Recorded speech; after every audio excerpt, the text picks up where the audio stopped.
Hi Vinay Khilwani. Welcome to White Collar Podcast, and my whole team welcomes you here. And I'm very honored to have you today in this podcast. So, how are you doing? Hi Puneet, thank you for having me here. I'm doing good. I hope you are doing good as well. Yeah, it's like corporate life going on Yeah. right now. Oh, that's great. That's great. So, in this episode, please share us some stories, experience, resources, or anything that can be helpful to the audience. So, let's get right into it. Sure, that'll be great. Okay, okay. So कोई एक ऐसी academic या favorite college memory that you will would like to share us with us?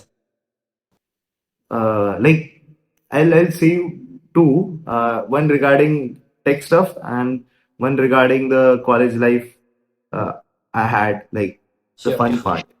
So going to the tech part, the most favorite memory would be going to in the first year going to other colleges fests to attend the technical events and win prizes at them.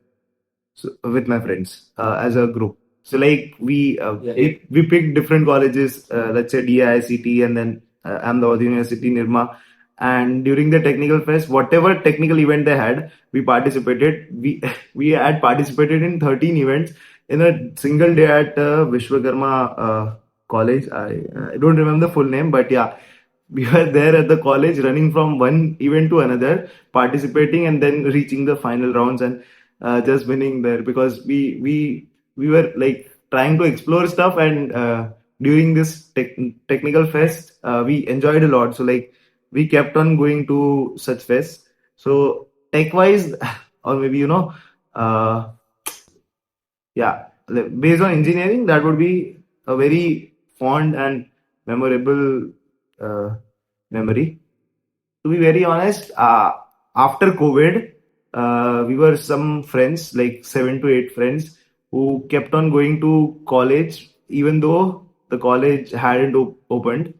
Since I live in Ahmedabad, so we went nearly every evening there to play basketball, cricket, and or snooker. So like, and we had lot of chats and talks and walks and random dinner outings and stuff. So like we are 7 to 8 friends. So that was the most memorable thing I am thinking of. There were many. These are two of them. There are a lot. Like one includes my trip to Kharagpur. Uh, that involves a very small but a major accident when we went for our first ICPC regionals. Then currently, when we went for our second offline ICPC regionals, actually third. So then also we were sick and we all three were sick and we had to climb 100 stairs to take the baggage to the hostel and like we were like we were traveling from 10 a.m. to 12 a.m. in the night, so like a whole 12 plus hour journey and then taking the bags in the that moment and then like at least going to participate in the round was a big challenge for us in the last regionals and like had a lot of fun during the college days. So like there are many memories to be very frank. Amazing, amazing.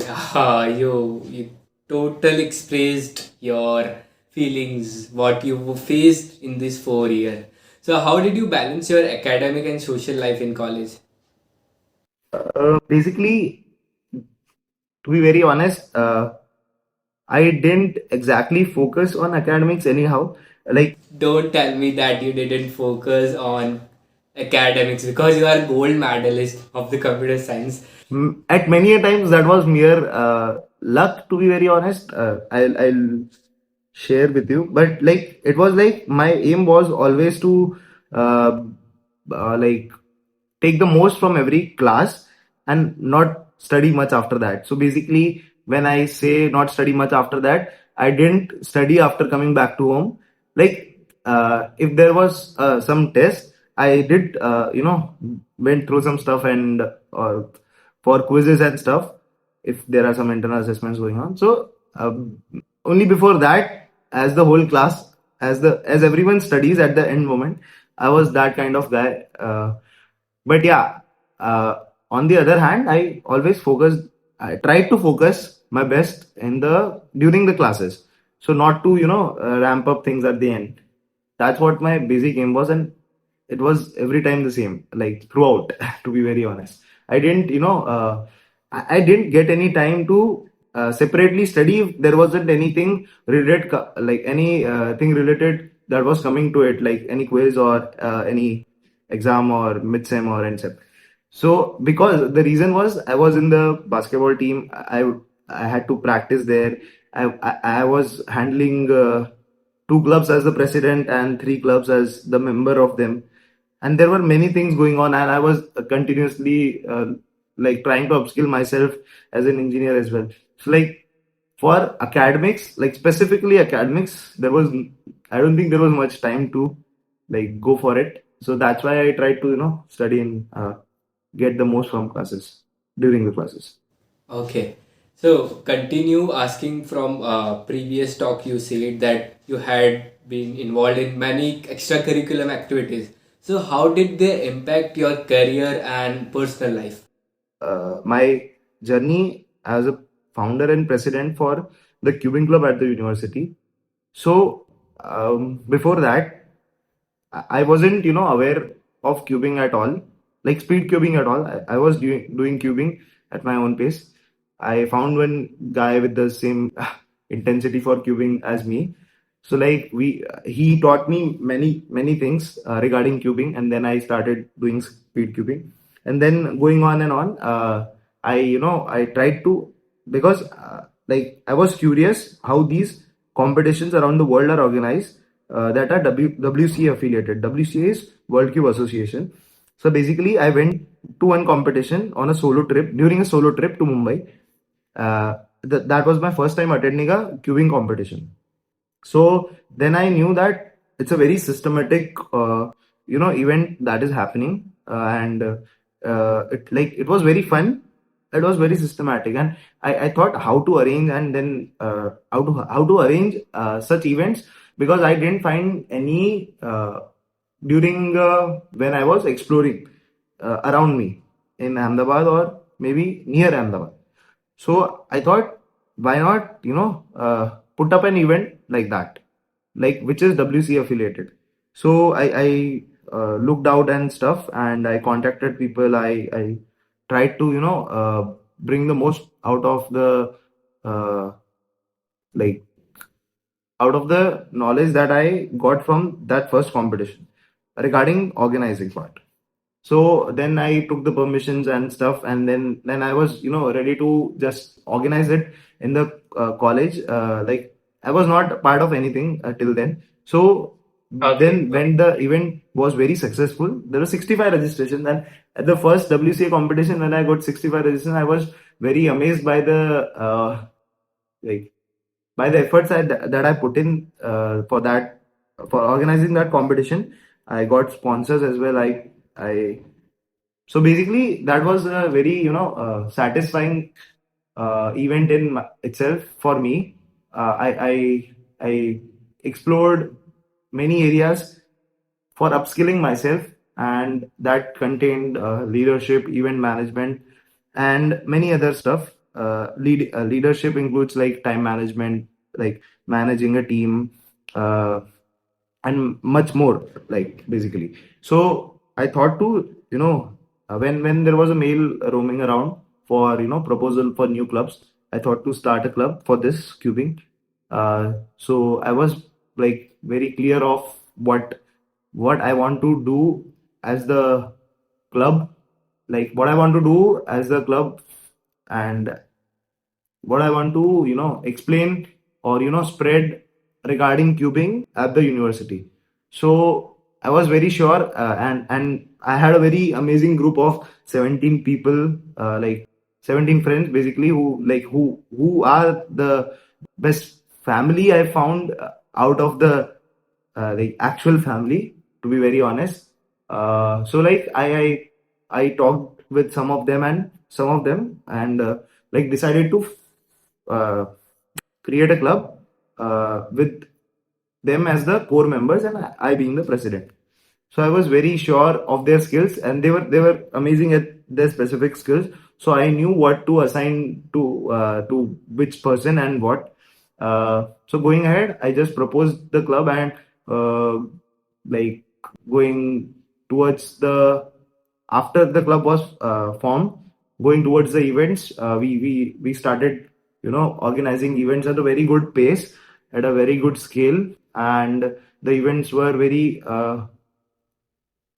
I won't say flawless, but they were, getting better and better with time for sure. So by the time the club reached the 6 month, the technical fest comes in November, and the club was founded in July. So I think I had a target in mind that I want to reach this competitive limit, and these many events want to have anyhow.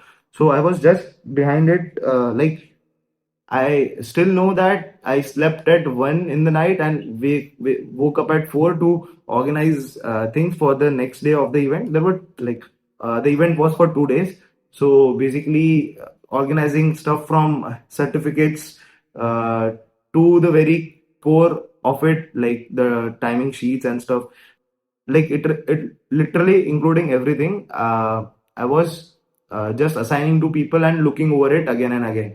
So like it was a cycle for me for at least 10 days to look out for different stuff regularly. Like, yeah. So when that event occurred, there were people coming from Mumbai, three people coming from Mumbai who who who themselves had organized such big level competitions in India, that I was amazed to see them as competitors for my competition. So Oh my God. after the competition, the delegate which comes for the competition, WCA delegate, and these competitors, the participants as well as the friends of the delegate. So at the end of the competition, we were just the committee members, the core committee and the subcommittee, and they were there with us. So they called us to, they called us in a group to share their feedback regarding the competition, and like I was literally amazed and cheered, all geared up, and as well as, teary eyed, little bit teary eyed, hearing their feedback, that how positive was their feedback, and like how good was the competition that occurred. And I think it was one of the or the most participated event in that technical fest of the university. I think there were 85 participants for the competition. And basically, if I say what I learned from these things, so this is just a one event and one club. I had other events and other clubs as well.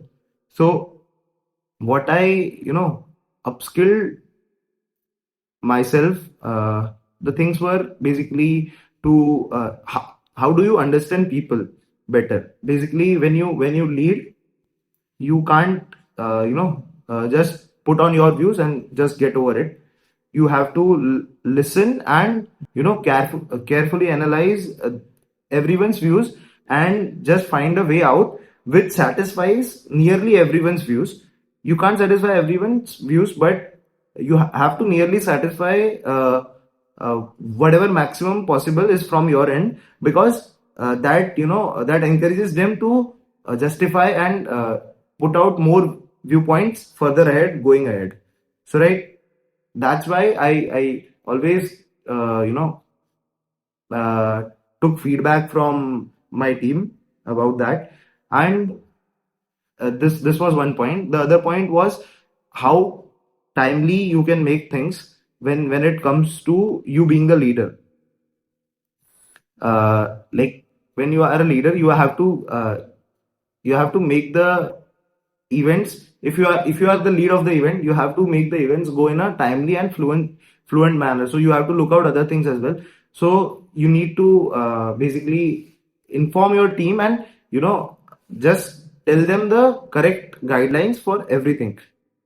And if someone like it is your responsibility to take on the failure responsibilities of anything that happens regarding the event. So basically, during this event itself, there was some glitch at the starting of the event in the second day. So basically, there was some other event that the participants of that event, uh, like there was some room clash. So our room, which was booked for us, was given to some other event as well for that specific amount of time. But because we have like sponsors timers installed in there in the on the previous day of the competition, so we needed it on the next day of the competition, so we didn't remove it, and the delegate also allowed that, WC delegate. So next day when coming up, I was late by 4 minutes due to some personal things. So when I reached there, there were people inside the rooms full of bags. Like the room was full of bags. There were 5 6 people roaming around inside. And I didn't know how the room was open because I didn't open it, and none of my team members opened the room. So like basically the delegate was a lot angry, or you can say uh, you know frustrated because he thought that we were careless regarding it, and we didn't inform him regarding the timers being there, and also the room being given to some other event. So like I was very shocked because I didn't allow anyone to assign that room to some other event. So I was literally clueless what happened there. So like I talked with the delegate, I took the full responsibility for that, and then I found out the reason, and then I resolved that issue, and then I was very sure in myself, and I informed the team as well that the other day, like the other half of the day, not half of the full day of the event should be very much flawless. We don't have to pinpoint this flaw that happened in the beginning, and we don't have to think about that flaw. Just keep on going, just keep on achieving our goals, whatever we have decided for the flow of the event. So like just keep on aiming at that, forget this. If we kill the other part of the event, except the small part that glitch occurred, this glitch won't be a major issue if we go through the whole event in a very successful yet better manner. So at the end of the event, when I was telling that, they were giving their feedback, and they were very positive about it. So at that point, every one of them, like there were 3 of them, so every one of them mentioned regarding the glitch that occurred, and how we bettered that during the whole event. So I was very much satisfied in myself that I just, after, not only I took the responsibility, but I tried to cover that glitch as a team with my team. So like that. So basically, these are the learnings that you take. So how to take up responsibility, how to resolve, or not exactly resolve failures, but how to overcome the failures with some other small successes in the long run, basically. So like basically a failure is a starting, and a failure also doesn't define that you did something wrong. It can be something regarding some luck factor not working in your favor. So basically, the glitch was not from my end, nothing from my end. So this is an example, like that you need some luck in your favor. Other than that, the everything can be turned around by a focused enthusiasm. That's what I would say. Oh, that's great and makes sense. Oh, okay. So let us play one game, and then I will throw you some scenarios and you will have to come up with rapid response. Okay. So are you ready? Yes. Okay, first, you are stuck in boring lecture. How do you pass your time? I cube. I always have a cube on my hand during the lectures that I attended in college. So like yeah, I cube to pass the time. Oh, that's great. You are trying to impress someone at a party, and what do you show up your college knowledge? Regarding college, I don't know anything. So like basically cube again, or maybe mental arithmetic. I don't know how to dance or stuff. So that's it. Yeah, I can solve a cube with doing mental arithmetic to impress, basically. Maybe. So you have just woken up and realized you have a test in next 30 minutes. So what do you do? I go through my notes, and in the last 10 minutes, uh, I go to the person who has the best notes and just take a photo and just read through it.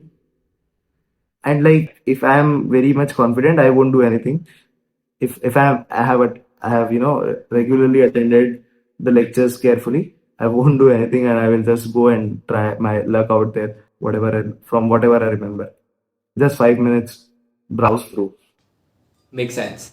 So you are stuck in a group project with someone you can't stand. How do you handle that? So basically, in that case, I try to um, depend minimalistic on that person. So like basically, when you are in a project as a team, you have to work together at least, and you have to split up the work. And if you are leading the project, then you have to take the viewpoints into consideration. So basically, in that case, if I'm the also the leader of the project, so I would just try to put in stuff regarding my views and try to bring in their views, and try to just find a middle point as soon as possible, and I'll take up the implementation and the further part, just considering their viewpoint and then going ahead with the stuff after the viewpoint has been discussed. And then I'll take up most of the stuff, mostly. If I'm not comfortable with the person, I'll take up most of the stuff, but taking their viewpoints into consideration. Okay, cool. Moving to your technical knowledge and technical field. So I would like to ask you about how did you realize and how did you get your first internship? If I remember, my first internship was during the lockdown, and since I was very much active at CP, and I was the lead for the CodeChef College chapter at the university, and as well as the co-founder. So the person, there was a person who was managing the uh, east or the west zone for the code chef chapters. So he contacted me for an internship opportunity, as he knew me personally, like my skills. So he contacted me for an internship opportunity at code chef, to be a technical writer intern. So yeah, that's how I got my first internship. So like basically I didn't apply for it, but uh, it just came up. So like that was the thing. Since I was very active at CP, and they needed to have someone technical, was good at their skills, and was from second or third year. So they needed some intern for some work.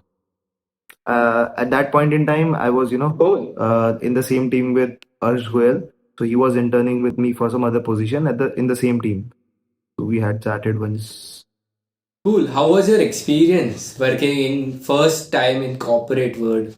So like that was not exactly corporate. Yeah. So it was a very good experience, to be honest, like how things flow in the corporate environment. That was basically just writing some, organizing some small contests for uh, from the end of Code Chef College chapters overall. So that was not much deeper into the corporate world, if I say. So the my other internship was at Geo. That was on-campus opportunity. So my summer internship was at Geo. So like starting like the corporate world requires a basic go through, because every company follows a different structure. Every project team or every project has a different structure going on. So you need to go through the basics first at any new project or any new company you start with.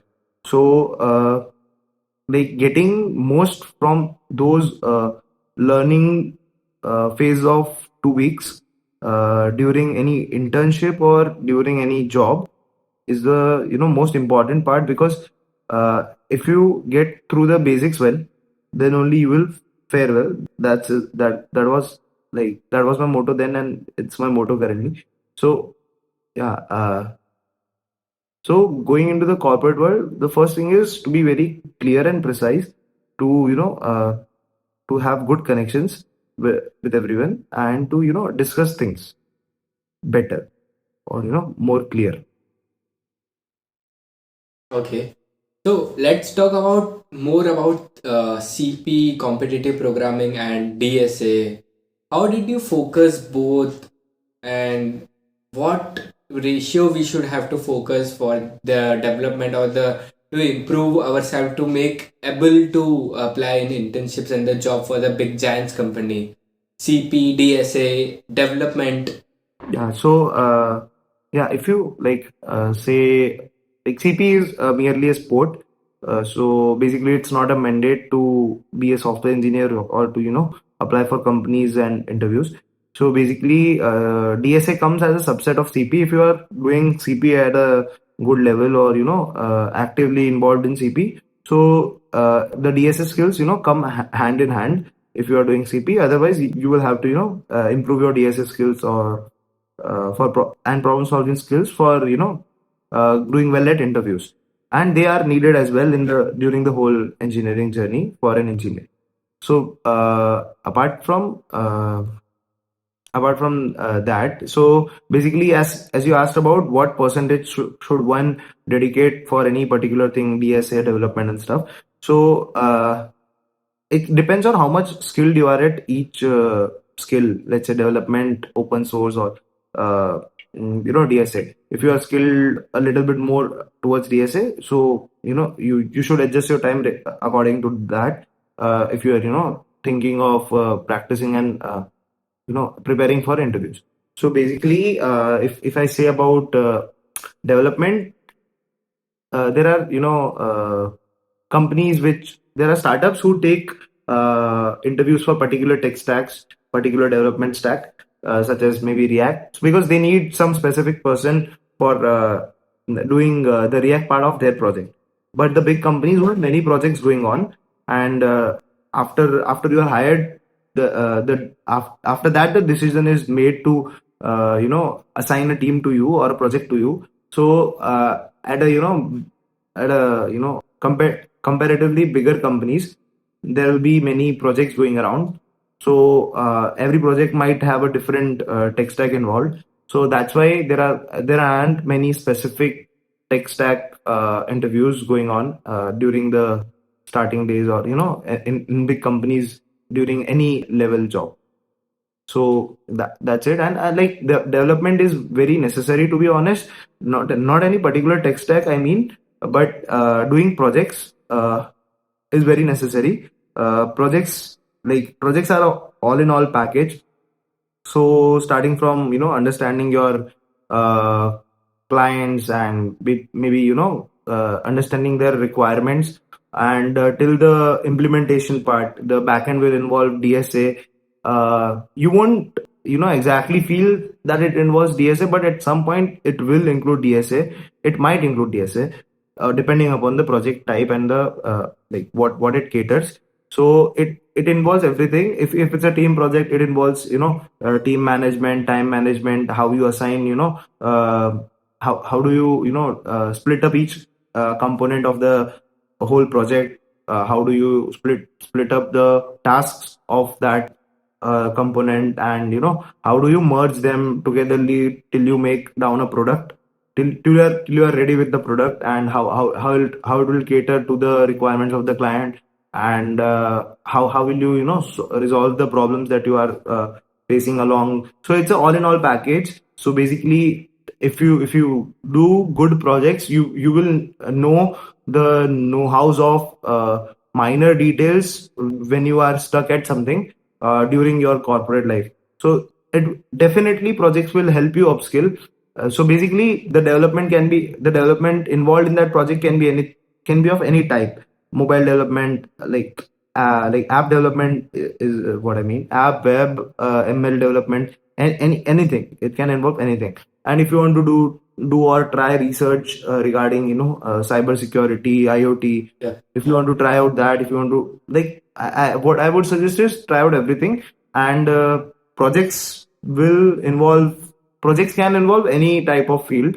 So basically, try to do as many projects as possible. If you find app development more interesting, do beat any tech stack. uh, no, you don't have to focus on any specific tech stack, but do whatever interests you most, because tech stacks might or will not might they will vary in different companies and different projects going on. Oh, makes sense. Makes sense. So now talking about your intern at Google to software developer at Google journey wala. So tell us about your internship at Google and how did you get that? Tell us something more about insights of the process. So basically, I had got a referral from a Googler, and then I applied for the position. I think that this was the first time Google was hiring winter interns in India. So we were the first batch. So like basically, I just applied, and after 2 weeks or 1 week or so, I had got I had got an interview call. So I got to know that I'll be having two interviews. I was not sure what would be there afterwards after the two interviews. If there were gonna any. So like I'm not sure if I remember. Uh, yeah, but yeah, the mail mentioned having two interviews and going ahead. After 1 week, after 1 week the interview date was there. Um, I would say I was not. Uh, I won't say I was not prepared, but yeah, I was just a little bit nervous, and I didn't do anything during the whole week till the interview came up, because I knew if I overdo, I'll make mistakes during the interview. So after those two interviews were done on the alternate days, after after the interviews happened, after 1 week, I had got the mail for selection. So like I was So what was your role at Google during internship? so basically I was there was a project going on, so I had to do a particular task of that project, or give my like the my project would be an add-on to that major project that was going on. So that was my task, and I was like working on the same team with it. Okay. Uh, can you throw some light what is really at big giants company, because what is going behind the cubicle people do not know. They do not they do know that I have to prepare for DSA CP because seniors had told me, and will get great payouts, great facilities with big giants, but they failed to know what is back in the cubicle and the what is there, what really happens at big giants company. So, how do you throw some light on that? So basically, there is some sincerity that is maintained throughout. Basically, everything has a related documentation with it, so that the other person, if someone new comes up, he doesn't have to look through the whole code, or scratch their heads up to understand the simple architecture or the basic architecture of the whole product. So basically, everything is documented. That's what one thing is there, and otherwise everything is so much organized that making one small change, uh, and if that change goes wrong, you will like legit see the effects on the tests that are there. So basically, uh, like a very small change also affects many things going on. So that's why it has to be very much organized, and it is. That's why very much organized to look out to kind of these small changes making any, uh, failures at the back end or at the real world level. So basically, two things, just main two things are is the documentation and the organized nature of things going on. Okay. So, what was the culture like at a Google? So, did it match your expectations? Yeah, it exceeded my expectations, to be very honest. So like the people are very nice, and everyone is so humble, and to be honest very open to discussions with you. Like if you have any doubts, and everyone is so open and welcoming, to be very honest. So like it's a great culture. Okay. So, what skill did you learn during your Google internship that you help you in your career? Okay, so basically, uh, what, what task was assigned to me, I was not able to get it in the very first place. So I had to look out through many things to just understand, or to to just grasp the abstract of the task that I was assigned for the internship.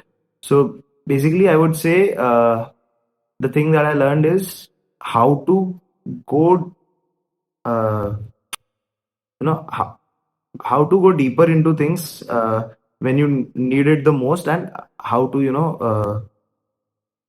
s- scratch out till the end to get the most info that is available.